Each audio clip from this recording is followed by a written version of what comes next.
গাছও আছে। তিনি খুবই ভালো একটা চাষি and সে ফুল বাগানের মালিক। ও মাই গড, আপেল কুল গাছ, দিস ভেরি মিষ্টি কুল। এটা খেয়ে দেখি দুই আপার ফুলের বাগান, আপেল কুলের গাছে আপেল। না গড গাইস, কাছে আসুন। কি সুন্দর মোরক বাক্কা ফুল জুই আপুর ফুল বাগানে। ও মাই গড, জুয়ের ফুল বাগানে না গেলে আমরা জানতেই পারতাম না।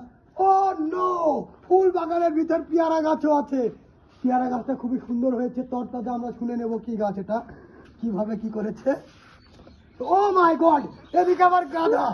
ও মাই গড, কি প্রভাবশালী কৃষকের মেয়ে, এবং কি শখহীন, কি শখ থাকলে সে এসব করতে পারে। এক জায়গায় তিন, ও মাই গড, ও মাই গড, এখানে পিয়াজ ফুল গাছও আছে। পিয়াজ ফুল গাছও আছে। তিনি একই জায়গাতে 4-5 রকম জিনিসের ইয়ে করেছেন। তিনি খুবই শখীন এবং শিখেছেন। পুরোটা খুবই মিষ্টি। আপনারা যদি খেতে চান চলে আসবেন ফুল বাগানে।